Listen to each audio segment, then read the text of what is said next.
नमस्कार, मैं हूं सैयद सुहेल और आप देख रहे हैं आपका नंबर 1 शो ये भारत की बात है।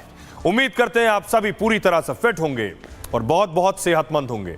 आइए आपको दिखाते हैं आज मुर्दाबाद के नारे लगाए।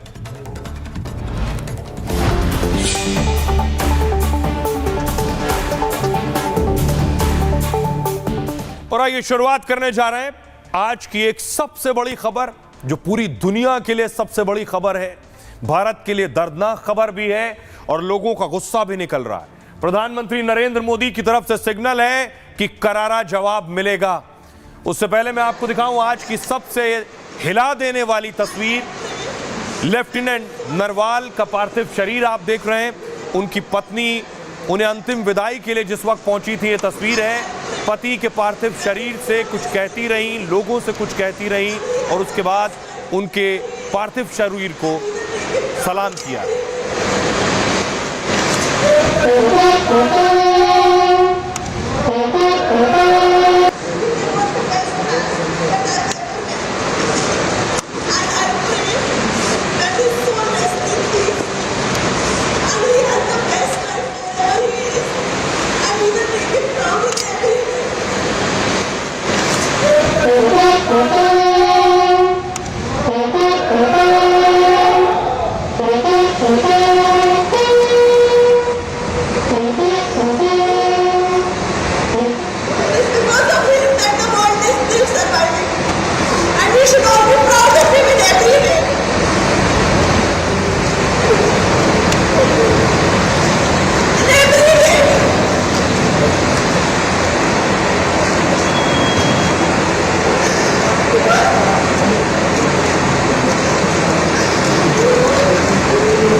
लेफ्टिनेंट नरवल पत्नी लेफ्टिनेंट नरवाल हरियाणा के करनाल के रहने वाले थे। बीटेक किया था। बीटेक के बाद कुछ साल पहले ही नेवी में शामिल हुए और उसके बाद पहलगाम घूमने गए थे, जहां आतंकियों ने उन्हें गोली मार दी। जिसके बाद उनका पार्थिव शरीर पहुंचा था तो उनकी पत्नी ने उन्हें अंतिम विदाई दी है।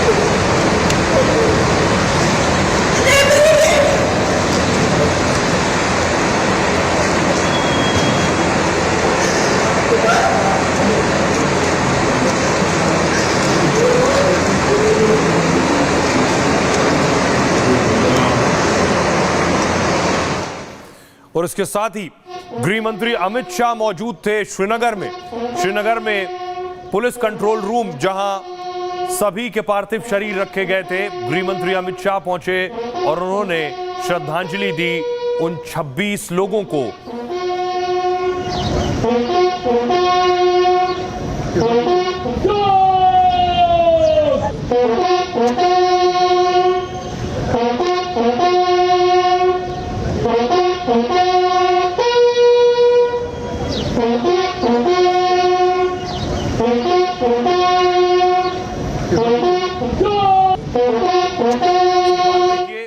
गृह मंत्री पहुंचे हैं उन पीड़ित परिवारों से मिलने के लिए। आप देखिए, परिवार, ये वो परिवार हैं जिन्होंने अपनों को देखा उस वक्त जिस वक्त आतंकी उन्हें गोलियों का निशाना बना रहे थे।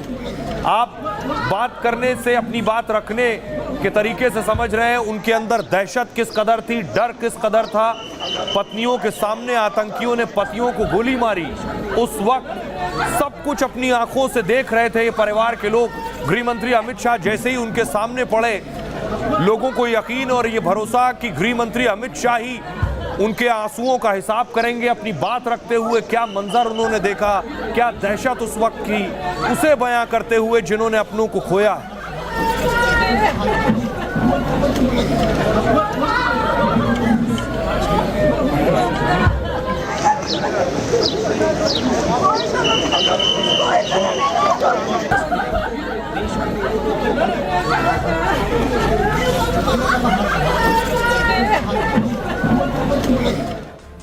और ये तस्वीरें पूरा देश देख रहा था और उसके बाद देश में गुस्सा और उबाल था।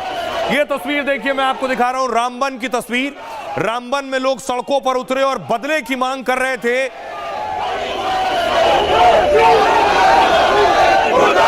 पाकिस्तान मुर्दाबाद, पाकिस्तान मुर्दाबाद, मुर्दाबाद, खून का बदला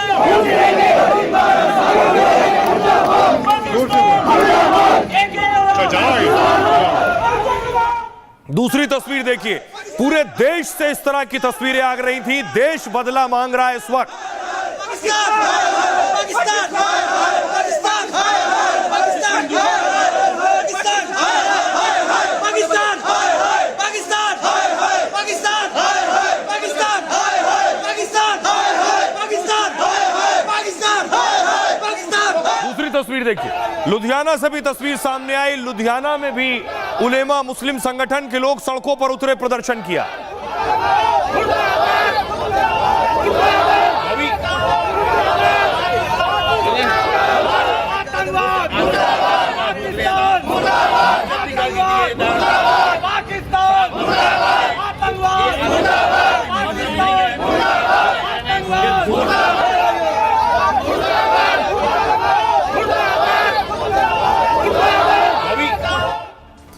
इस गुस्से के बीच मैं आपको सीधे लिए चलता हूं उस जगह, क्योंकि जहां आतंकी हमला हुआ वहां खुद गृह मंत्री पहुंचे। लेकिन यह तस्वीर देखिए, यह वो जगह है जिस जगह आतंकी हमला हुआ और जिस वक्त आतंकी हमला हुआ, यह उस वक्त का वीडियो है। गोलियों की आवाज आपको सुनाई देगी।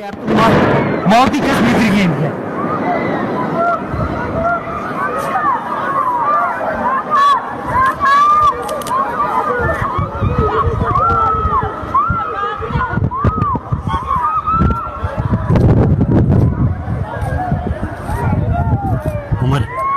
वो ताजुल दे यार, चलना यार। वो ये था कोई दिसता जहांगीर तो क्या? दहशत और चीख पुकार आपको साफ सुनाई दे रही है जिस वक्त गोलियां चल रही।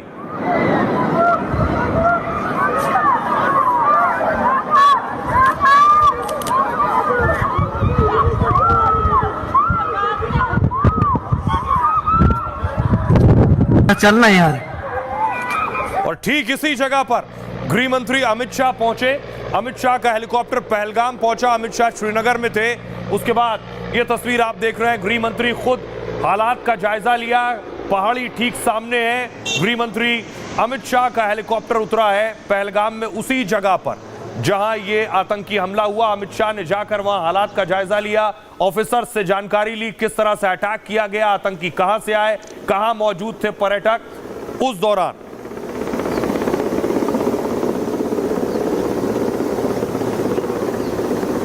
अगली तस्वीर में आपको दिखाऊं कि कैसे उसके बाद जब गृह मंत्री दिल्ली पहुंचे तो कैबिनेट कमेटी ऑन सिक्योरिटी की बैठक हुई।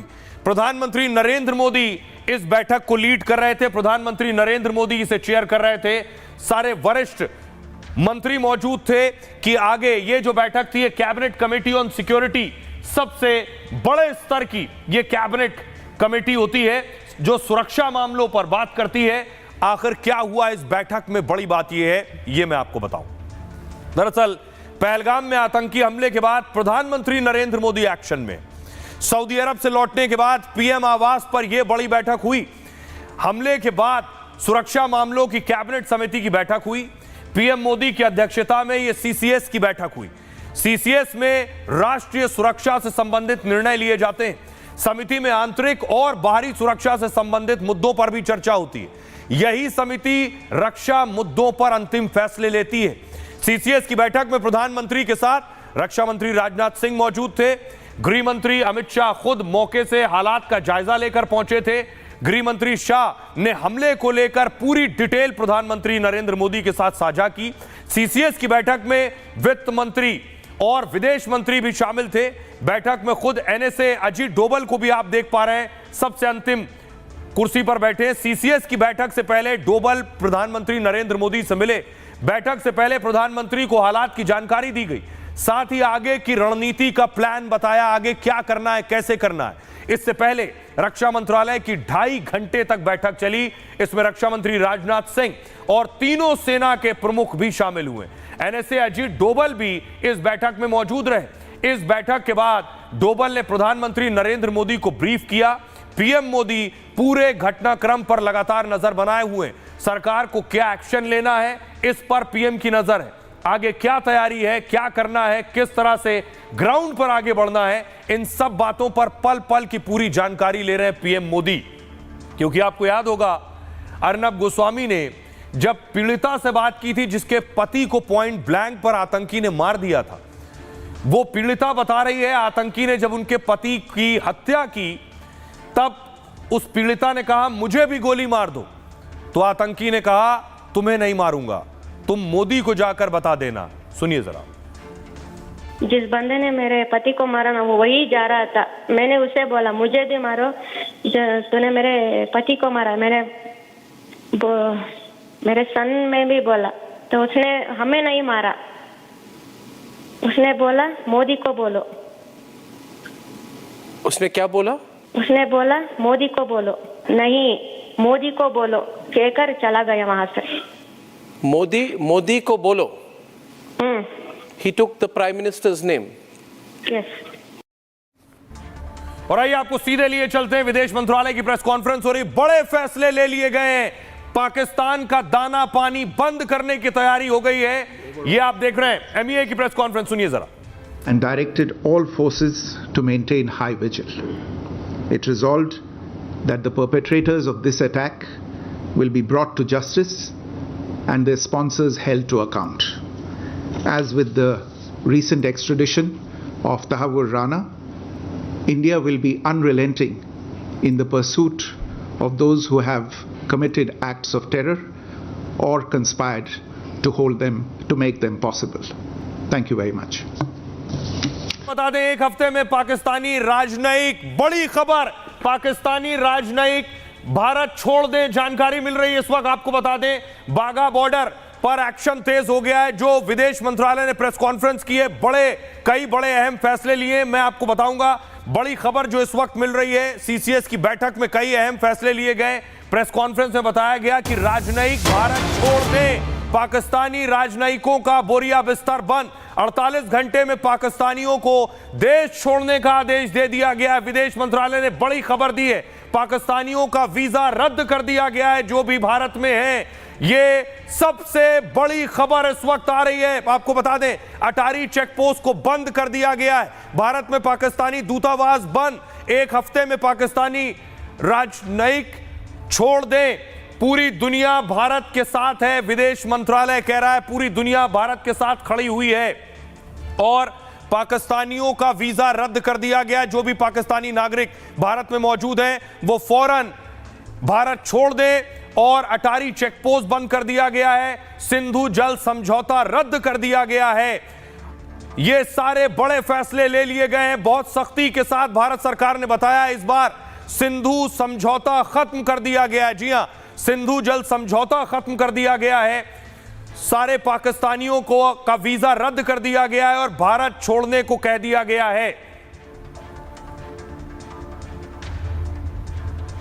और आपको बता दें, ये सबसे बड़ा भारत का हमला है। पाकिस्तानी डिप्लोमेटिक चैनल बंद कर दिए हैं भारत ने। भारत में पाकिस्तानी उच्चायुक्त बंद। ये सारे बड़े फैसले लिए गए हैं। पाकिस्तानियों के भारत आने पर रोक लगा दी गई है।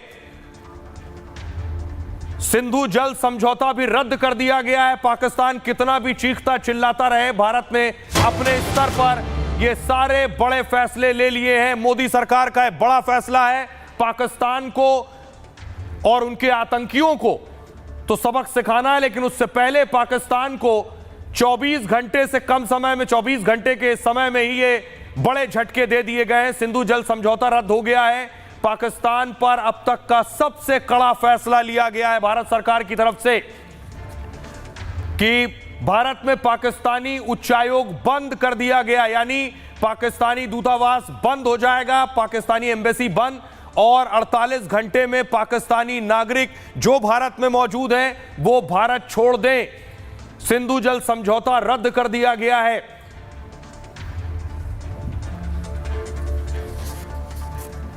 आइए अब आपको बताऊं, सवाल यह है, भारत ने बहुत बड़े फैसले लिए हैं। प्रधानमंत्री नरेंद्र मोदी सऊदी अरब की यात्रा छोड़कर वापस आए इन कड़े जवाब देने के लिए, इन कड़े फैसलों के लिए। पाकिस्तान को झटके लगने शुरू हो गए और अब उन आतंकियों की बारी है जिन्होंने हमला किया, उनकी पहचान की कोशिश हो रही है। ये जो लोग जो चश्मदीद हैं, जो उस वक्त दहशत में थे, डरे हुए थे, ये तस्वीर आप देख रहे हैं, वो चश्मदीद जो उस वक्त डर और दहशत के साए में थे। हम लोग फौजी हैं, कुछ नहीं करेंगे। आपकी सेफ्टी के लिए आए हैं, और आपकी सेफ्टी के लिए आए हैं। बैठो बैठो बैठो बैठो, आपकी सेफ्टी के लिए आए हैं। हम इंडियन आर्मी हैं, बैठो। ये इंडियन आर्मी आप लोग कहाँ से आए हो? कहाँ से आए आप लोग? आपके बच्चे कुछ नहीं करेंगे, थोड़ा बताइए। हुआ अरे नहीं नहीं नहीं नहीं, हम लोग, अरे हम लोग फौज हैं, हम लोग। बैठो बैठो, हम लोग फौज हैं, बैठो बैठो, चलो। अरे हम लोग फौजी हैं, कुछ नहीं करेंगे। आपकी सेफ्टी के लिए आए हैं, और आपकी सेफ्टी के लिए आए हैं। बैठो बैठो बैठो बैठो, आपकी सेफ्टी के लिए आए हैं। हम इंडियन आर्मी हैं, बैठो। ये इंडियन आर्मी आप लोग कहाँ से आए हो? कहाँ से आए आप लोग? आपके बच्चे कुछ नहीं करेंगे, थोड़ा बताइए। अरे नहीं नहीं नहीं नहीं, हम लोग, ये जो तस्वीर आप देख रहे हैं, ये वो लोग जब पहलगाम में हमला हुआ आतंकियों का, उसके बाद लोग डर कर दूसरी तरफ भाग कर आए, वहां इंडियन आर्मी मौजूद थी। लोगों का डर और दहशत आप बखूबी समझ सकते हैं। ऐसे चश्मदीदों से पूछा गया और पूछकर आतंकियों के स्केच बनाए गए। 3 आतंकियों के स्केच तैयार किए गए। पहला आतंकी नंबर 1 सुलेमान शाह, दूसरी तस्वीर आप अबू तलहा की देख रहे हैं, और तीसरी आसिफ फौजी की देख रहे हैं। ये 3 आतंकी जिनके 2 के स्केच जारी किए गए, तीसरे की तस्वीर, इन 3 आतंकियों की पहचान हो गई है। ये 3 आतंकी शामिल थे पहलगाम में हमला करने वालों में। एक और आतंकी अगली तस्वीर में आपको दिखाऊं जो उस वक्त हमले में शामिल था, ये वो आतंकी है। उस वक्त की तस्वीर है, हाथ में आप देखिए AK-47 लिए हुए हैं। पहनावे से यह दावा किया गया है कि यह पाकिस्तानी है जो घुसा और उसके बाद उसने पहलगाम में अंधाधुंध फायरिंग की है और 26 लोगों की जान ले ली। इस हमले का जो मास्टरमाइंड था उसका भी पता चल गया है। ये जो आप देख रहे हैं असीम मुनीर के बगल में, क्योंकि बिना ISI और आर्मी की साजिश के ये हो नहीं सकता, यह है सैफुल्ला जो TRF संगठन है लश्कर का, उसका चीफ है। आइए आपको बताऊं कि आखिर सैफुल्ला जिसे मास्टरमाइंड बताया जा रहा है, कौन है ये सैफुल्ला? दरअसल पहलगाम हमले का मास्टरमाइंड आतंकी है सैफुल्ला खालिद, लश्कर तैयबा का डिप्टी चीफ और हाफिज का करीबी है। जम्मू कश्मीर में TRF का संचालन सैफुल्ला ही संभालता है। इसका जन्म पाकिस्तान में हुआ, अभी रावलपिंडी में रह रहा है। रावलपिंडी में ही बैठक कर वो आतंकी हमले अंजाम दे रहा है। उसे साजिद जट, अली और हबीबुल्ला जैसे नामों से भी जाना जाता है। साल 2000 में वो आतंकी संगठन लश्कर में शामिल हुआ। ये जो शख्स आप देख रहे हैं, ये हाफिज का गुर्गा है। हाफिज का जो लश्कर संगठन है उसके बाद इसने TRF बनाया है और हाफिज और इसके इशारे पर ही भारत में हमला हुआ, 26 लोगों की जान गई। पाकिस्तान के मुरीद के कैंप में इसने आतंकी ट्रेनिंग ली थी और इसकी भर्ती और ट्रेनिंग में हाफिज सईद का सीधा दखल था। पुंछ राजौरी में आतंकी गतिविधियों का इसे हैंडलर बनाया गया और इसके बाद POK में लश्कर के छोटे समूह का मुखिया बना। यहीं से इसने भारत में आतंकी भेजने की शुरुआत की थी और फिर धीरे धीरे वो हाफिज का सबसे करीबी बन गया। इसके बाद सैफुल्ला ने TRF और PAFF संगठन बनाया। दोनों संगठन जैश और लश्कर के मुखौटा बनकर काम करते हैं। इसके संगठन को खड़ा करने वाले ISI और हाफिज सईद हैं। आतंकी हमलों के लिए फंडिंग भी इसे लश्कर तैयबा ही करता है।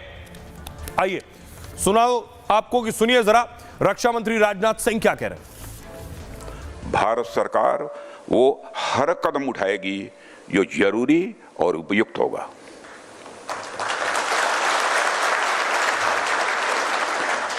और हम सिर्फ उन लोगों तक नहीं पहुंचेंगे जिन्होंने इस घटना को अंजाम दिया है, हम उन तक भी पहुंचेंगे जिन्होंने पर्दे के पीछे बैठकर हिंदुस्तान की सरजमी पर ऐसी नापाक हरकतों की साजिशें रची हैं। भारत भारत एक इतनी पुरानी सभ्यता और इतना बड़ा देश है जिसको ऐसे किसी भी आतंकी गतिविधियों से किसी भी सूरत में डराया नहीं जा सकता। ऐसी हरकतों का जिम्मेदार और इसके जिम्मेदार लोगों को आने वाले कुछ ही समय में जोरदार तरीके से नजर आएगा। मैं देशवासियों को आश्वस्त करना चाहता हूं। भारत ने पाकिस्तान के खिलाफ बड़े फैसले ले लिए। कल तक पाकिस्तानी नागरिकों को देश छोड़ना है, अगले 48 घंटे में। बड़ी खबर इस बीच बता रहे हैं आपको कि सर्वदलीय बैठक बुला ली है भारत सरकार ने। बड़ी खबर, पाकिस्तान को लेकर कल सर्वदलीय बैठक हो सकती है। ऑल पार्टी मीटिंग, सभी पार्टियों के, सभी दलों के नेताओं को बुलाया जा सकता है। रक्षा मंत्री राजनाथ सिंह की अध्यक्षता में बैठक होने वाली है। सभी पार्टियों को बुलाकर उनसे बात हो सकती है। आगे का जो प्लान है, क्या बनाया सरकार ने प्लान, कैसे आगे बढ़ना है, पाकिस्तान को लेकर यह बैठक होगी। पाकिस्तान को अब करारा जवाब देने की तैयारी और हर स्तर पर जवाब देने की तैयारी कर ली गई है। और एक तो पाकिस्तान पर प्लान तैयार हो चुका है, पाकिस्तान पर एक्शन शुरू हो चुका है। यह एक्शन जो पाकिस्तान को पूरी जिंदगी सालेगा। दूसरा एक्शन आतंकियों के खिलाफ, यह आप देख रहे हैं पूरी तरह से जम्मू कश्मीर में सेना एक्शन में आ चुकी है। सेना के मूवमेंट से आपको अंदाजा होगा कि सेना किस तैयारी से आगे बढ़ रही है।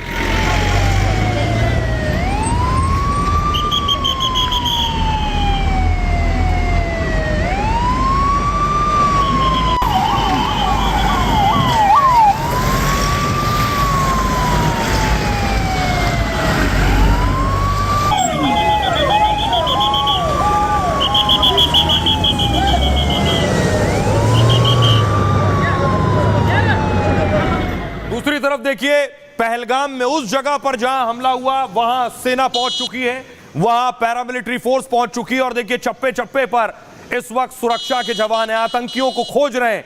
कहां छिपे हैं आतंकी? आतंकी यहां से पहाड़ियों की तरफ भागे हैं, पहाड़ियों में छिपे हो सकते हैं। तो पहली कोशिश है उस पूरी पहाड़ी को घेर लेना। पहली कोशिश है कि आतंकी ज्यादा दूर ना भागने पाए और उन्हें वहीं रोककर उन्हें वहीं खत्म करने की तैयारी है। इसके अलावा जमीन से भी ऑपरेशन हो रहा है, आसमान से भी ऑपरेशन शुरू हो गया है, क्योंकि आतंकी पहाड़ियों में छिपे और इसलिए हेलीकॉप्टर्स, ड्रोन उतार दिए गए हैं। हेलीकॉप्टर्स उनका सर्च ऑपरेशन कर रहे हैं पहाड़ियों में। आप देख रहे हैं ये पहाड़ी आपको नजर आ रही है। पहाड़ी में कहां छुपे हैं, किस जगह मौजूद है आतंकी, कितने अंदर पहाड़ी में जा सका है अब तक, इसकी तलाश हो रही है। जहां आतंकी मिलेगा वहीं ढेर किया जाएगा, क्योंकि इस इलाके से वो बाहर नहीं जा सकता है।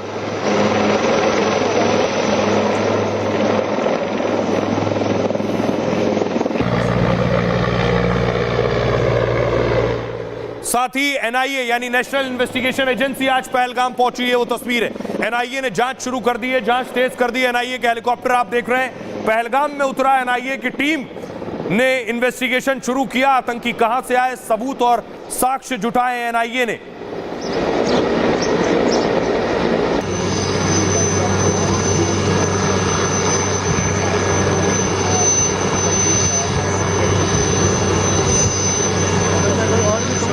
एनआईए के ऑफिसर्स आप देख रहे हैं, एक टीम दिल्ली से रवाना हुई है, एक टीम जम्मू से रवाना हुई है और एनआईए ने अपनी जांच शुरू कर दी है। दूसरी तरफ मैं आपको बताऊं कि पहलगाम कहां आतंकी छिपे हैं, किस तरह की जगह है और कैसी पहाड़ी, ये तस्वीर आप देख रहे हैं। ये इस तरह की के चीड़ के पेड़ आप देख रहे हैं और यही ये जो आप देखिए यहां चलना भी मुश्किल है, इस तरह की जमीन है। यही आतंकी भागकर पहाड़ियों की तरफ छिप गए। अब देखिए कैसे आतंकियों का खात्मा होना है। सबसे पहले मैं मैप के जरिए आपको बताऊंगा कि किस जगह पर पहलगाम है। आप देख रहे हैं श्रीनगर, श्रीनगर से 90 किलोमीटर दूर पहलगाम है और इस्लामाबाद आपको नजर आ रहा है। पहलगाम में ही पहाड़ियां हैं, इन्हीं पहाड़ियों में आतंकी हैं। कैसे और कौन से वो उपकरण और इक्विपमेंट्स हैं अत्याधुनिक सेना के पास, जिसके जरिए आतंकियों को तलाशा जा रहा है पहाड़ियों में। ये जो आपको ऊपर पहाड़ियां नजर आ रही हैं, इन्हीं पहाड़ियों में आतंकी छिपे हैं। यहीं पहुंचना है सेना को। मिनी स्विट्जरलैंड में आतंकियों ने खूनी खेल खेला है। बैसरन पहलगाम का एक प्रमुख पर्यटन स्थल है। चीड़ के पेड़, घने जंगलों और पर्वतों से घिरा हुआ है। पहलगाम शहर से लगभग 6 किलोमीटर दूर है और 20 किलोमीटर के इलाके को सेना ने घेर लिया। सीआरपीएफ राष्ट्रीय राइफल्स, सेना और पुलिस इस ऑपरेशन में जुटी है। तलाशी में हाईटेक हथियार और तकनीक का इस्तेमाल हो रहा है। जंगल और पहाड़ी इलाकों में सर्च ऑपरेशन तेज कर दिया गया है।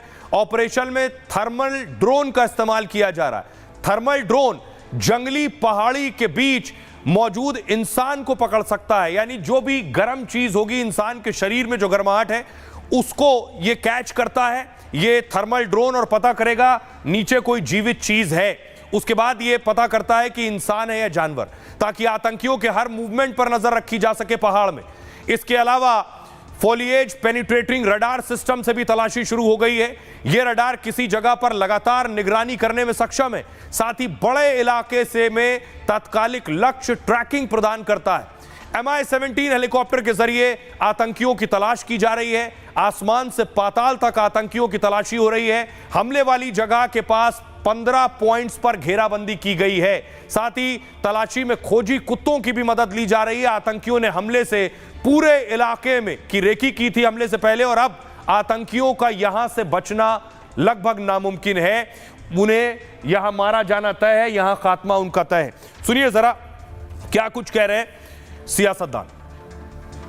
बड़ा दर्दनाक वाकया है ये, बल्कि ये मैसेकर है, और हम नरेंद्र मोदी हुकूमत से इस बात का डिमांड करते हैं कि वो अकाउंटेबिलिटी किसकी है फिक्स करें, और उम्मीद करते हैं कि हुकूमत इन तमाम जालिमों को सबक सिखाएगी। पहली दफा मैंने देखा कि मस्जिदों में, मेरे पास कई मस्जिदों की जम्मू प्रोविंस चिनाब वैली के, और यहाँ के भी मैं उसूल करूँगा जहाँ इमाम साहब दहशत गर्दों और दहशत गर्दी की इस हमाकत को और इस बेवकूफ़ी को और इस हरकत को कंडम करते हैं और आवाम से अपील करते हैं कि दहशत गर्दों का साथ मत दें। ये मुल्क के ख़िलाफ़ भी है और मानवता के ख़िलाफ़ भी है।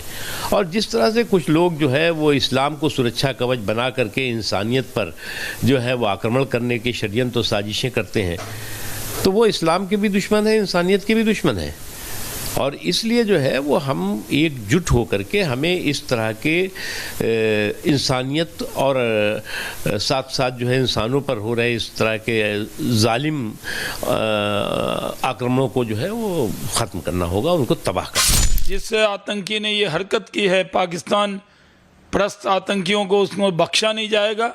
नाम पूछकर, धर्म पूछकर जिस तरह मारा गया, ये कहीं से भी स्वीकार नहीं है। वो पताल में भी छुपे होंगे तो उनको तलाश के उनका खात्मा किया जाए।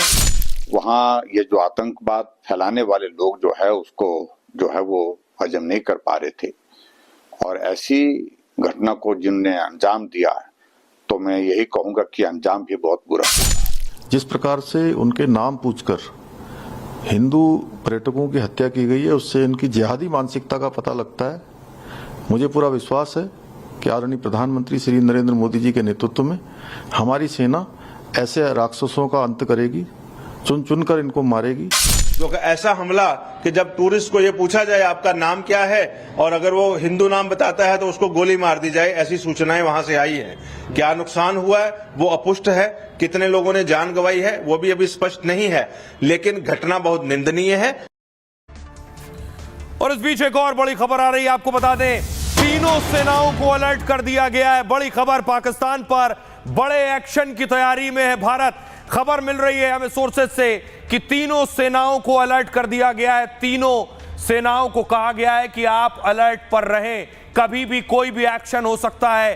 पाकिस्तान को करारा जवाब देने की तैयारी हो गई है। पाकिस्तान पर बड़े एक्शन की तैयारी में है भारत, और भारत के साथ आज पूरी दुनिया आकर खड़ी हो गई है। इस हमले के बाद आपको बताऊं, दुनिया के सारे देश भारत के साथ खड़े हो गए। डोनाल्ड ट्रंप, सऊदी अरब, इजराइल या फिर रूस और अमेरिका, सारे मुल्क भारत से कह रहे हैं आप आतंक के खिलाफ कार्रवाई कीजिए, हम आपके साथ खड़े। देखिए क्या कह रहा है अमेरिका इस घड़ी में। अमेरिका ने कहा कश्मीर, खुद ट्रंप ने कहा कश्मीर से बेहद परेशान करने वाली खबर आई है। आतंक के खिलाफ हम भारत के साथ मजबूती से खड़े हैं। दोषियों को न्याय के दायरे में लाने के लिए भारत को मेरा पूर्ण समर्थन है। पुतिन कह रहे हैं इस क्रूर अपराध का कोई औचित्य नहीं है। हमले को अंजाम देने वाले अपराधियों को कड़ी सजा मिले। आतंक के खिलाफ लड़ाई में रूस भारत के साथ है। नेतन्याहू कह रहे हैं इस बर्बर आतंकवादी हमले से हम बहुत दुखी हैं। हमारी संवेदनाएं पीड़ितों और उनके परिवारों के साथ हैं। आतंकवाद के खिलाफ लड़ाई में हम भारत के साथ खड़े हैं। सऊदी अरब कह रहा है पहलगाम में हुए भयानक आतंकी हमले की निंदा करते हैं। मारे गए निर्दोष लोगों और घायलों के प्रति हमारी संवेदनाएं हैं। हम भारत के साथ खड़े हैं और उसकी हर मदद को तैयार हैं। यूएई यानी दुबई कह रहा है, संयुक्त अरब अमीरात कह रहा है, पर्यटकों को निशाना बनाने वाले आतंकी हमले की निंदा करते हैं। यह अंतर्राष्ट्रीय कानूनों का उल्लंघन और आपराधिक कृत्य है। हिंसा और आतंकवाद किसी भी रूप में स्वीकार्य नहीं है। ऑस्ट्रेलिया कह रहा है, ऑस्ट्रेलिया के पीएम ने कहा जम्मू कश्मीर में हुए भयानक आतंकी हमले से मैं स्तब्ध हूं। बेगुनाहों की हत्या ने पूरी दुनिया को हिला दिया है। इस मुश्किल वक्त में हम भारत के साथ खड़े हैं। मेलोनी ने कहा भारत में हुए आतंकी हमले से बहुत दुखी हूं। इटली की संवेदनाएं पीड़ित परिवारों के साथ हैं। हम भारत और भारत के लोगों के साथ हैं। ब्रिटेन कह रहा है कश्मीर में जो हुआ भयानक आतंकी हमला बेहद विनाशकारी है। मेरी संवेदनाएं पीड़ितों और भारत के लोगों के साथ हैं।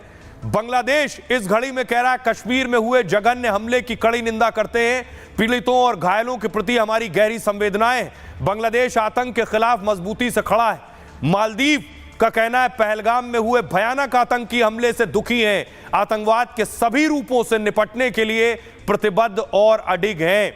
और खुद आपको बताऊं, आतंकवाद पर प्रधानमंत्री नरेंद्र मोदी से डोनाल्ड ट्रंप ने बात की है। अमेरिकी उपराष्ट्रपति ने खुद इस बात की जानकारी दी है। सुनिए जरा। कश्मीर में आतंकी हमले और जानमाल के नुकसान पर मेरी गहरी संवेदना है। मैंने पीएम मोदी से भी इस पर फोन में बात की है। अमेरिका इस मुश्किल घड़ी में भारत के लोगों के साथ खड़ा है। आतंकवाद के खिलाफ जंग में अमेरिका भारत की हर मदद को तैयार है। राष्ट्रपति ट्रंप ने भी इस हमले पर चिंता जताई है। अपराधी हमेशा हमें डराने के लिए नए नए तरीके खोजने की कोशिश करते हैं, लेकिन हम डरने वाले नहीं हैं। हम और अधिक मजबूती से लड़ेंगे। भारत और इजराइल खतरों से निपटने के लिए बड़े स्तर पर सहयोग करते हैं और आतंकवाद से लड़ने के साधन और तरीके हम और बेहतर करेंगे और फिर मिलकर आतंक की हर चुनौती का सामना करेंगे। और पूरी दुनिया भारत के साथ खड़ी है और इसलिए भारत ने एक्शन भी शुरू कर दिया। आज ही 2 आतंकी ठोक दिए गए हैं। 2 तस्वीरें मैं आपको दिखा रहा हूं। ये बारामूला में 2 आतंकियों को सेना ने ठोका है। देख रहे हैं, पहला जो आतंकी आपको नजर आ रहा है उसके पास एक पिस्टल थी, दूसरा आतंकी जिसके पास राइफल थी। ये दोनों घुसपैठ की फिराक में थे। उसी दौरान इन्हें ढेर किया गया है, दोनों आतंकियों को। और इनके पास से देखिए जो हथियार बरामद हुए हैं, ये हथियार और ये दोनों पाकिस्तानी आतंकी थे। इनके पास देखिए जिन्ना की तस्वीर छपे नोट भी मिले। ये पाकिस्तानी नोट 50 और 100 का, ये मैगजीन, राइफल, भारी गोला बारूद लेकर ये आतंकी भारत में दाखिल हुए थे। और पाकिस्तान की दहशत बढ़ गई है कि भारत कुछ बड़ा करने वाला है। टेंशन हाई है। असीम मुनीर बैठकों पर बैठक कर रहे हैं। कल से अब तक कई बैठकें कर चुके हैं कि भारत क्या करने वाला है। अपनी आर्मी को तैयार कर दिया, अपनी एयरफोर्स को तैयार कर दिया। दूसरी तरफ देखिए शहबाज शरीफ देश छोड़कर जा चुके हैं। शहबाज शरीफ तुर्की में एर्दोगन के साथ मुलाकात कर रहे हैं। ये वो तस्वीर आ रही है। पाकिस्तान में आखिर क्या हो रहा है इस वक्त? पाकिस्तान की हालत वो है कि चोर की दाढ़ी में तिनका। पाकिस्तान बिना बोले कह रहा है हमने कुछ नहीं किया। देखिए सच, पहलगाम आतंकी हमले से मोदी और भारत गुस्से में, और तो पाकिस्तान में भारी खौफ और तनाव का माहौल है इस वक्त। पाकिस्तान को डर है कि भारत हमले का बदला ले सकता है। पूरे पाकिस्तान में चर्चा है कि भारत एयर स्ट्राइक कर सकता है, जिसके चलते पाक सेना ने सीमा पर अलर्ट जारी कर दिया है। पाक सेना के अधिकारी एक्शन के डर से रात भर जागते रहे। फ्लाइट रडार में पाकिस्तान की बेचैनी के सबूत मिले। बॉर्डर के पास अपने बेस में मिलिट्री विमान तैनात कर दिए गए। उसका हरकुलिस विमान कराची से लाहौर लाया गया और कई और फाइटर प्लेन कराची बेस से रावलपिंडी लाए गए। पाकिस्तान के विदेश और रक्षा जानकारों ने चेतावनी दी है कि भारत एयर स्ट्राइक या सर्जिकल स्ट्राइक कर सकता है और इस बार उसका हमला पहले से और ज्यादा खतरनाक होगा। उसके रफाल जैसे फाइटर जेट का पाक के पास कोई तोड़ नहीं है। खतरे को देखते हुए पाकिस्तान सरकार सफाई देने में लगी है। पाकिस्तान के रक्षा मंत्री ने अपना हाथ होने से इनकार कर दिया। पाकिस्तान का इस हमले से कोई ताल्लुक नहीं, ख्वाजा आसिफ कह रहे हैं। पाकिस्तान ने बयान जारी कर मृतकों और घायलों पर चिंता जताई, लेकिन उसने इसे किसी तरह का आतंकी हमला नहीं कहा है। पाकिस्तान के विपक्षी दलों को भी भारत के हमले का डर सता रहा है और देशभक्ति के नाम पर पाकिस्तान को एकजुट होने की मांग हो रही है।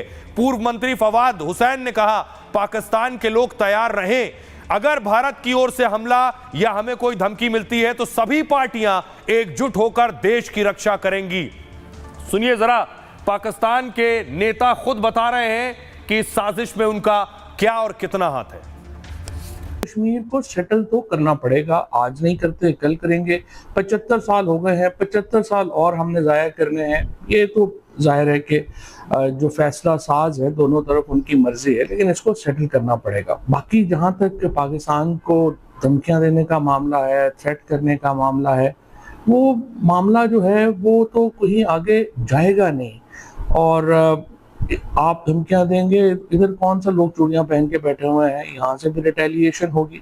सो बेहतर यह है कि हम मामले का संजीदगी से जायजा लें और दोनों मुल्क बैठ के इस बड़े मुद्दे के ऊपर बात करें और इसको हल करने की तरफ जो है वो हमें जाना चाहिए। बुज़दिल कायर पाकिस्तानी आतंकवादियों ने बहुत बड़ा जघन्य अपराध किया है। ये अक्षम्य अपराध है जिसे किसी सूरत में माफ नहीं किया जा सकता। आतंकवादियों को, इनके मददगारों को, इनके जो आका हैं उनको इसकी भारी कीमत चुकानी। अक्षम्य अपराध आतंकवादियों ने और पाकिस्तान ने जो किया है इसको कभी माफ नहीं किया जाएगा। सोचिए, इसीलिए पाकिस्तान डरा हुआ है। सवाल यह है कि पाकिस्तान ने ठीक इस वक्त भारत पर हमला क्यों किया। वजह एक ये है, प्रधानमंत्री नरेंद्र मोदी सऊदी अरब में थे।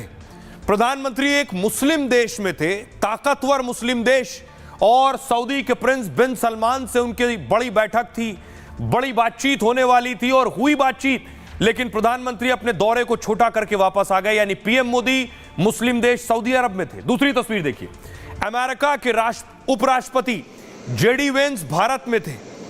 ठीक इस वक्त को चुना गया हमले के लिए कि मोदी सऊदी अरब में हैं और अमेरिका के उपराष्ट्रपति भारत में हैं। इसलिए इस वक्त भारत में पर्यटकों को, बेगुनाहों को, उन लोगों को जिनका कोई कसूर नहीं, उन्हें टारगेट किया गया, उन पर अंधाधुंध गोलियां चलाई गईं। अब मैं आपको बताता हूं इस टाइमिंग के पीछे पाकिस्तान का खेल क्या है। पाकिस्तान दरअसल आखिर ऐसा क्यों चाहता है और क्या चाहता था। यह दो तस्वीरें, पीएम मोदी अमेरिका के उपराष्ट्रपति के साथ और पीएम मोदी बिन सलमान के साथ। मुस्लिम देश में थे मोदी सबसे अमीर मुस्लिम मुल्क सऊदी अरब में थे और प्रिंस बिन सलमान ने मोदी को खास न्योता दिया था। मिडिल ईस्ट में यह भारत की बढ़ती ताकत का सबूत था। वहां मोदी व्यापार, निवेश पर करोड़ों की डील करने वाले थे। तभी पहलगाम में आतंकियों ने सैलानियों पर हमला कर दिया। रक्षा विशेषज्ञ मानते हैं कि हमला भारत को नीचा दिखाने के लिए हुआ है। कोशिश थी कि हमला कर मोदी का अरब दौरा रद्द करा दिया जाए ताकि भारत का अरब देशों से संबंध और व्यापार और न बढ़े। मुस्लिम देशों में भारत की डील से ज्यादा चर्चा आतंकी हमले की हो। मुस्लिम देशों को यह संदेश दिया कि कश्मीर मुद्दा खत्म नहीं हुआ है, यह कोशिश थी। पीएम मोदी से मिलने के लिए अमेरिकी उपराष्ट्रपति आए हुए थे 4 दिवसीय दौरे पर, 4 दिन के दौरे पर भारत में थे। राष्ट्रपति उपराष्ट्रपति के लिए खास सिक्योरिटी प्रोटोकॉल होता है। उनके आने से पहले ही 2 C-17 ग्लोब मास्टर विमान भारत में थे। अमेरिकी एजेंसियां डेरा जमा लेती हैं, चौकसी बढ़ा देती हैं। इसके बावजूद आतंकवादियों ने कश्मीर पर हमला किया। जानकार मानते हैं कि आतंकी दुनिया को संदेश देना चाहते थे। कश्मीर के मुद्दे पर दुनिया में बात हो, आतंकियों की यह कोशिश। अमेरिकी उपराष्ट्रपति के दौरे के वक्त हमले से दुनिया में चर्चा होगी, यही सोचकर आतंकवादियों ने पहलगाम में हमला किया था। अब आपको सुनवाता हूं इस हमले के बाद, सुनिए जरा कर्नल टीपी त्यागी क्या कह रहे हैं इस टाइमिंग पर।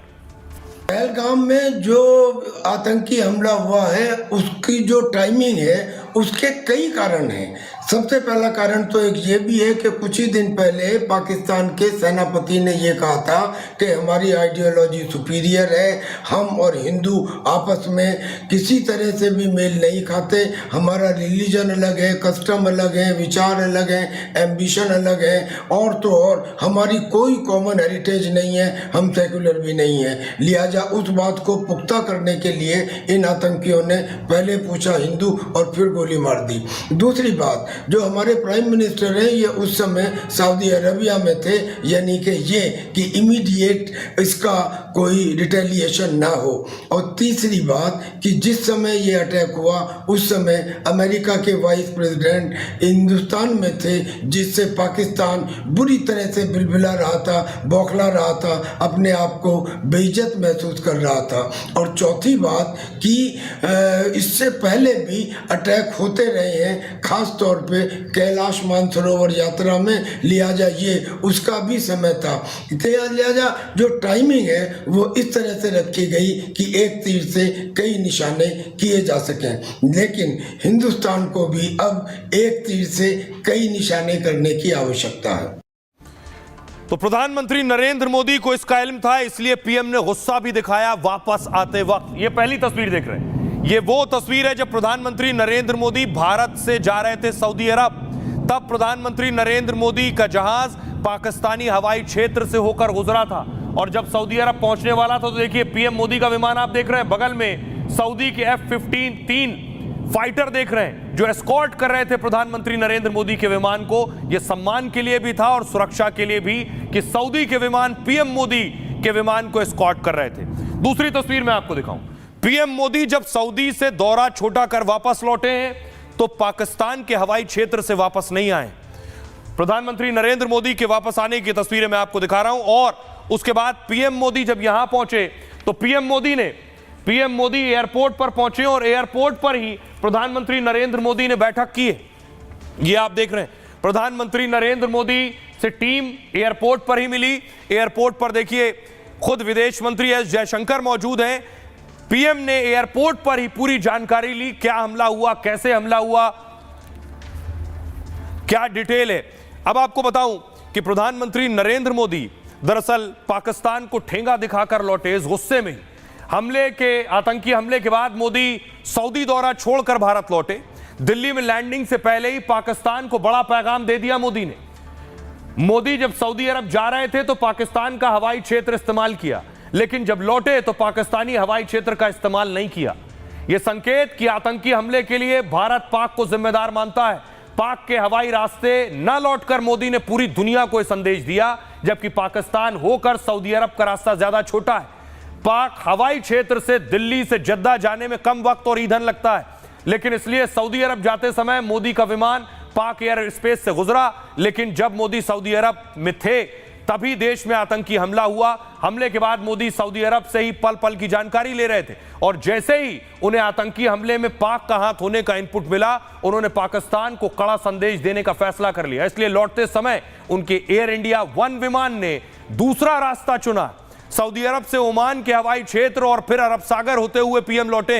यह हवाई रास्ता पहले से लंबा था, इसमें ईंधन और समय भी ज्यादा लगा, लेकिन कूटनीतिक स्तर पर यह पाकिस्तान के लिए बड़ा संदेश है। सुनिए क्या कह रहे हैं एक्सपर्ट। 1000% सही बात है कि पाकिस्तान ने ही इन आतंकवादियों को हमारे देश के अंदर भेजा है। अब हमारा दूसरा जो बड़ा टारगेट होगा वो पाकिस्तान होगा। इंटरनेशनल सपोर्ट हमारे देश को मिल गया है, इसीलिए हम कोई भी कदम इस घिनौनी हरकत के खिलाफ अगर उठाएंगे तो हमारे पास इंटरनेशनल सपोर्ट ये जरूर है। लेकिन भारत और पाकिस्तान का मसला ये सिर्फ भारत और भारत ही सुलझाएगा। किसी भी तरह के टूरिस्ट स्पॉट पर अटैक होना एक साजिश दिखाता है कि आप टूरिस्ट को कम करना चाहते हैं। जेएनके में एक वो खौफ का माहौल लाना चाहते हैं जहां टूरिस्ट ना आए। हमने इस ऑपरेट एरिया को देखा हुआ है, इसमें डिफिकल्टी है और डिफिकल्टी को ओवरकम करना ही आर्मी का काम है। एक टेररिस्ट के एस्केप करने की जो लाइफ है वो मेरे ख्याल 72 घंटे से ज्यादा नहीं होती। जो सिक्योरिटी नेटवर्क है वो अपने आप में बड़ा इफेक्टिव है और इस तरह की घटना को बारे में हमेशा इवैल्यूएट करता है कि कैसे वो ऑपरेट करेंगे।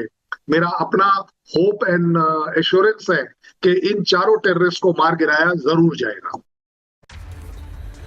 और अब भारत में जो गुस्सा है, इस गुस्से के बाद देश सिर्फ बदला मांग रहा है। देश की मांग है कि पाकिस्तान को कड़ा जवाब दो, उसकी शुरुआत भी हो गई है।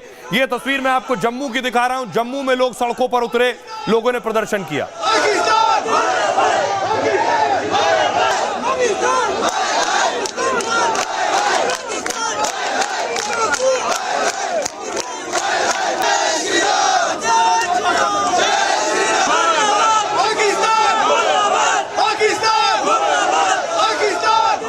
दूसरी तस्वीर देखिए, महबूबा मुफ्ती खुद प्रदर्शन में शामिल हुई।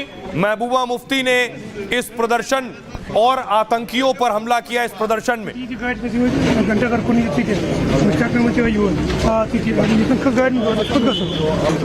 दूसरी तस्वीर मैं आपको दिखाऊं, मुंबई से तस्वीर सामने आई है। मुंबई में भी प्रदर्शन हुआ। मुंबई में आप देख रहे हैं उलेमाओं ने प्रदर्शन किया इस आतंकी घटना के खिलाफ।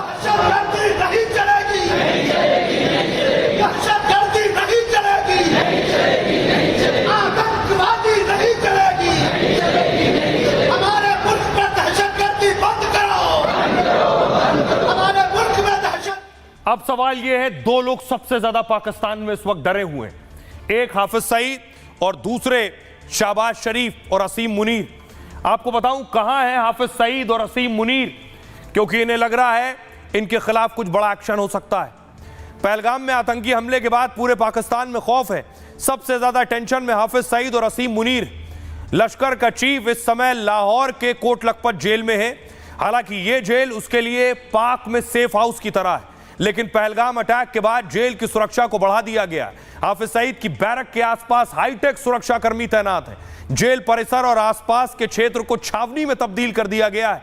आईएसआई के रहनुमा जेल अधिकारियों से पल पल की अपडेट ले रहे हैं। खबर तो यह भी है कि हाफिज को दूसरी जेल में शिफ्ट करने की तैयारी है। दूसरी तरफ पाक सेना के प्रमुख असीम मुनीर भी हाई अलर्ट पर हैं। रावलपिंडी से इस्लामाबाद के लगातार चक्कर काट रहे हैं। भारत के हमले में खौफ में रावलपिंडी में लगातार बैठकें हो रही हैं। दावा यह भी है कि कल पूरी रात मुनीर समेत अधिकारी जागते रहे। भारत की सीमा के नजदीक पाकिस्तान ने अपने फाइटर जेट उतार दिए। असीम मुनीर ने कुछ दिन पहले कश्मीर को लेकर विवादित बयान दिया था। इस्लामाबाद में एक कार्यक्रम के दौरान कश्मीर को गले की नस बताया था और मुनीर ने बंटवारे का जिक्र करते हुए हिंदुओं से मुस्लिमों को अलग बताया था। अब पहलगाम आतंकियों ने हिंदू नाम पूछकर ही लोगों को गोलियों से भूना है। सुनिए जरा असीम मुनीर ने क्या कहा था। हमारे पूर्वजों ने सोचा है कि हम जीवन के हर मुमकिन पहलू में हिंदुओं से अलग हैं। हमारा धर्म अलग है, हमारे रीति रिवाज अलग हैं, हमारी परंपराएं अलग हैं, हमारे विचार अलग हैं, हमारी महत्वाकांक्षाएं भी अलग हैं। यहीं से टू नेशन थ्योरी की बुनियाद रखी गई थी। हमें पाकिस्तान आर्मी की कमर तोड़ने के लिए कदम उठाने चाहिए। जितने भी ट्रेनिंग कैंप हैं उनको उड़ाना चाहिए। आसिम मुनीर इसको एस्केलेट करना चाहता है तो भारत को उसको सबक सिखाना पड़ेगा। मैं समझता हूँ आज पूरी दुनिया आपके साथ खड़ी है, चाहे वो प्रेसिडेंट ट्रंप हो, मोदी जी ने बात की है सभी से, पुतिन हो, आप के सऊदी अरबिया के जो प्रिंस हैं वो हों, सभी देश आपके साथ खड़े हैं, नेपाल आपके साथ खड़े, सभी देश। मैं समझता हूँ आज भारत को पाकिस्तान को रिस्पांस जो अप्रोप्रिएट रिस्पांस है वो देना चाहिए। और पाकिस्तान को अभी से जवाब मिलने लगा है। भारत सरकार ने जो बड़े फैसले लिए हैं पाकिस्तान के लिए, ये बहुत बड़े झटके हैं। पाकिस्तान से चीखें निकल रही हैं। सबसे पहले मैं आपको बताऊं, पहला करारा जवाब, पाक के साथ राजनयिक संबंध भारत ने खत्म कर दिए। भारत में पाकिस्तानी उच्चायोग बंद। इस्लामाबाद ने से अपने राजनयिकों को भारत वापस बुला रहा है। दूसरा करारा जवाब, भारत ने सिंधु जल समझौता खत्म कर दिया है। कई कानूनी नोटिसों के बावजूद पाक सहयोग नहीं कर रहा है। तीसरा करारा जवाब, पाकिस्तान को अलग थलग करने की रणनीति शुरू। दुनिया के देशों को हमले के सबूत सौंपेगा भारत। चौथा करारा जवाब, पाक नागरिकों को 48 घंटे में भारत छोड़ने के लिए कह दिया गया है। पाकिस्तानियों का वीजा तत्काल प्रभाव से बंद। ऐसा कर भारत ने पाकिस्तान को सख्त संदेश दिया है। पाकिस्तान में भारतीयों की यात्रा पर पाबंदी लगा दी गई है। अटारी बॉर्डर से आवाजाही बंद हो गई है। पांचवा बड़ा झटका, पाकिस्तान में घुसकर आतंकी ठिकानों पर हमले हो सकते हैं। भारत ने पहले भी इस अंदाज में पाक पर हमला किया है। आतंकियों के ट्रेनिंग कैंप को निशाना बना सकता है। पीओके में आतंकियों के ठिकानों को भारत तबाह कर सकता है। और इस बीच बड़ी खबर आ रही है कि भारत ने एक्शन शुरू किया, पाकिस्तान हिल गया है। भारत के एक्शन पर गिड़गिड़ाने लगा है पाकिस्तान। बड़ी खबर आपको बता दें, जानकारी मिल रही है इस्लामाबाद से कि भारत, हमारे किसान बर्बाद हो जाएंगे। पाकिस्तान कह रहा है कि भारत ने जो प्रतिबंध लगाए उसके बाद हमारे किसान बर्बाद हो जाएंगे। सिंधु जल समझौता रद्द नहीं किया जा सकता। भारत ने जैसे ही ये बड़ा फैसला लिया, पाकिस्तान के न्यूज चैनल में देखिए ब्रेकिंग चल रही है, पाकिस्तान का हलक सूख गया। भारत ने जैसे ही पानी बंद किया है, पाकिस्तानी न्यूज चैनल की तस्वीर आप देख रहे हैं। नरेंद्र मोदी की ज़ेर सदारत काबीना इजलास के बाद भारत ने पाकिस्तानियों को 60 के तहत वीजे पाकिस्तान से 57 मुआहदा मुअत्तल करने और अटारी चेक पोस्ट बंद करने का ऐलान किया है। भारतीय वज़ीर आज़म नरेंद्र मोदी की ज़ेर सदारत काबीना इजलास के बाद भारत ने पाकिस्तानियों को 60 के तहत वीजे बंद करने का फैसला किया है।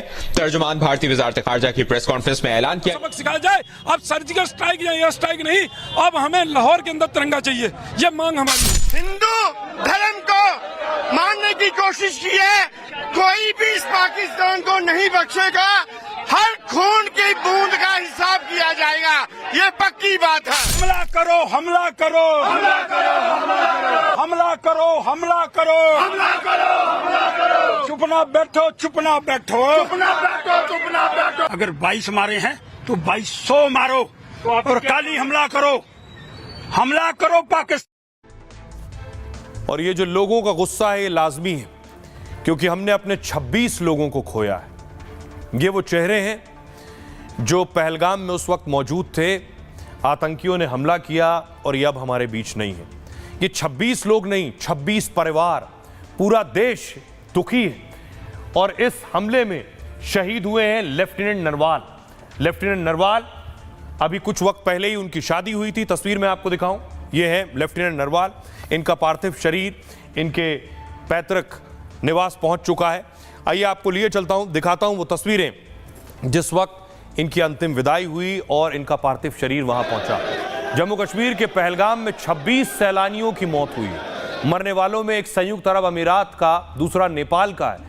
इनमें दिल्ली से सटे हरियाणा के लेफ्टिनेंट विनय नरवाल भी शामिल है।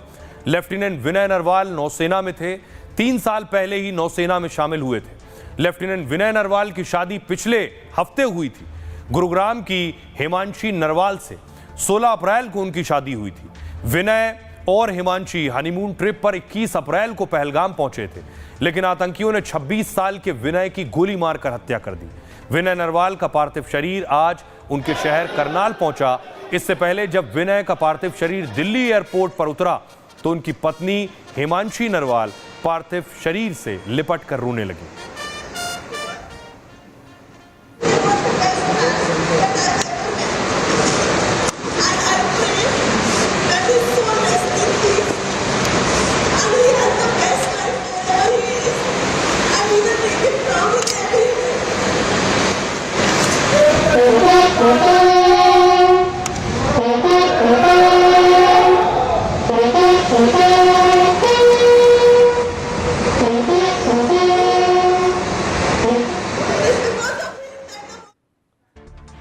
आतंकियों ने कानपुर के शुभम द्विवेदी की भी जान ले ली। शुभम अपने परिवार के 11 सदस्यों के साथ कश्मीर घूमने गए थे। 23 अप्रैल को सबकी वापसी थी, लेकिन 22 अप्रैल को दर्दनाक घटना हो गई। परिवार के सभी लोग शुभम के जीजा का जन्मदिन मनाने पहलगाम गए थे। 18 अप्रैल को शुभम के पूरे परिवार ने धूमधाम से जश्न मनाया, फिर सभी लोग अलग अलग घूमने निकल गए। लेकिन 22 अप्रैल को जो हुआ उसे दुनिया ने देखा। इस बीच शुभम द्विवेदी का एक वीडियो भी सामने आया। शुभम का ये आखिरी वीडियो बताया जा रहा है, जो हमले से ठीक 1 रात पहले का है, जिसमें शुभम अपने परिवार के साथ खुश दिखाई दे रहे हैं। शुभम की पत्नी ईशान्या ने ये वीडियो सोशल मीडिया पर शेयर किया और इस वीडियो में शुभम का पूरा परिवार एक होटल के कमरे में ताश खेल रहा है। आतंकवादी घटना हुई है, माना जी से भी यही थी मांग की जो आतंकवादी घटना हुई है सभी से रहा कि नहीं उन आतंकवादियों को कड़ा से कड़ा सबक सिखाया जाए इसमें, जिससे कि आगे कोई ऐसी घटना ना हो। सरकार से मांग। दोपहर में भैया फ़ोन आया तो पता चला, हम लोगों को लगा शायद घायल हो। उन्होंने बताया कि ऊपर गोलीबारी वगैरह हुई है, तो हम लोगों को लगा कि शायद घायल हो, सही हो जाए। पर अभी जब शाम तक हम लोगों को स्पष्ट हुआ कि नहीं, गोली लगी और ख़त्म हो गया बच्चा हमारा। वहीं कर्नाटक के मंजूनाथ राव पहली बार कश्मीर घूमने आए थे, जो उनके लिए आखिरी साबित हो गई। मंजूनाथ 46 सालों में पहली बार अपने परिवार के साथ घूमने निकले थे। हमले से पहले राव दंपति खूबसूरत घास के मैदान में टहल रहे थे, तभी अचानक उन्हें ताबड़तोड़ गोलियों की आवाज सुनाई देने लगी। मंजुनाथ 8 अप्रैल को जम्मू कश्मीर पहुंचे थे, 24 तारीख को लौटने वाले थे। इससे पहले उन्होंने श्रीनगर में शिकारा का आनंद लिया था। शिकारा का एक वीडियो भी जारी किया था जिसमें वो काफी खुश थे, लेकिन अब वो कभी नहीं लौट पाएंगे। आतंकियों ने उनकी पत्नी के सामने ही उन्हें गोली मार दी। तो ये तस्वीर जिन लोगों ने अपनों को खोया है, पूरा देश इस गम को महसूस कर रहा है और इसीलिए पीएम मोदी ने और भारत ने कार्रवाई भी शुरू कर दी है और बहुत जल्द कुछ और बड़े एक्शन होने वाले हैं। अपना और अपनों